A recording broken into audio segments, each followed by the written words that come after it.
So as you may have already heard, just the other day, Delta made some pretty big changes to its Delta SkyMiles program and to its entry requirements for the Delta SkyClub starting January 1st, 2024.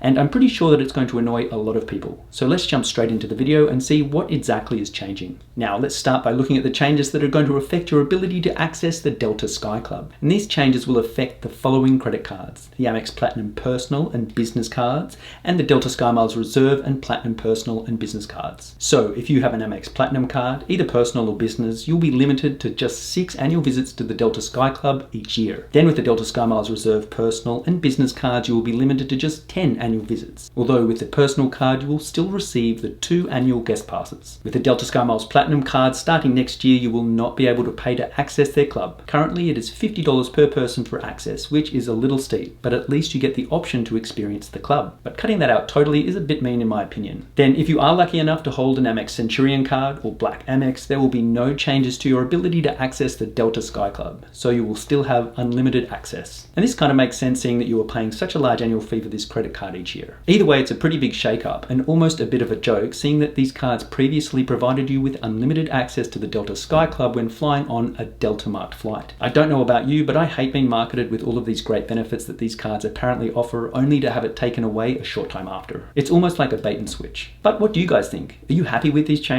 Or like me, are you a little annoyed? Leave a comment down below and let me know what you think. Now, there are ways to get around these upcoming entry restrictions to the Delta SkyClub, but unfortunately they involve spending quite a lot of money. So the first option would be to buy a Delta SkyMiles individual membership for $695, or you could fly on Delta One business class every time you fly. And this would be nice, but it's going to cost you a lot of money, and to be honest, I don't think either of these options are worth it. Then finally, if you spend $75,000 on your credit card within a calendar year, you will get unlimited access to the Delta SkyClub. And again, this is just fine if you spend a ton of money on just one credit card, but in reality, this won't be possible for a large amount of people. Now, this isn't the end of the restrictions to the Delta SkyClub. Also starting January 1st of 2024, if you are flying on a basic economy ticket with Delta, you will no longer be able to access the Delta SkyClub. And I guess to some extent this kind of makes sense, as having access to an exclusive airport lounge should have some restrictions. Now, one thing that kind of ticks me off about these new restrictions is the fact that Delta made approximately $5.5 billion from American Express in 2022.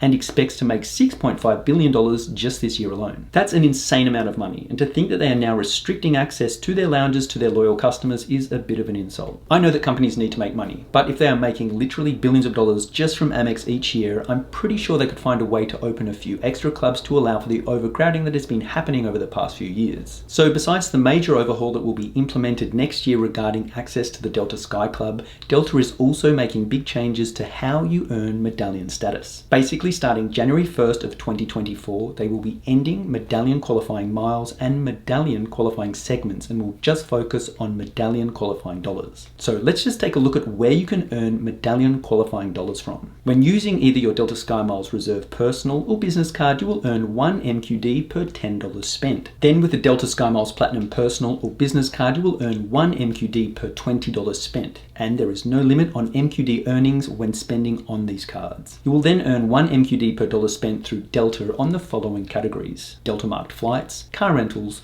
hotel stays, and Delta vacations. Now, another devaluation that is being implemented is the fact that the MQD waiver for Medallion status will be slashed. Up until this year, Delta provided a waiver up to Platinum Medallion status if you spent $25,000 on an eligible card, and a waiver for Diamond Medallion status if you spent $250,000. Going forward, depending on the credit card you use, spending $25,000 will only get you either 1,250 or 2,500 MQDs, which is not even enough to get Silver Medallion status. And if you are able to spend $250,000, depending on the card you use, you will only earn either 12,500 or 25,000 MQDs, which is not nearly enough to qualify for Diamond Medallion status. So it's a pretty big change that is being implemented. Now, besides the fact that Delta are changing how you earn Medallion status, they are also making it considerably more difficult to meet Medallion Elite status requirements. So let's take a look at each Medallion tier level and see how it will be changing. To reach Silver Medallion status in 2023, you needed 3,000 MQDs. In 2024, this will stay the same at 3,000 MQDs, but in 2025, it will double to 6,000 MQDs. To meet the threshold for Gold Medallion status in 2023 is 6,000 MQDs. In 2024, this will rise to 8,000 MQDs, and then in 2025, this will go up to 12,000 MQDs. For Platinum Medallion status in 2023, it requires 9,000 MQDs. MQDs. Then in 2024 it will rise to 12,000 MQDs, and then by 2025 it will require 18,000 MQDs. Then finally, for Diamond Medallion status in 2023 it requires 15,000 MQDs. In 2024 this will go up to 20,000 MQDs,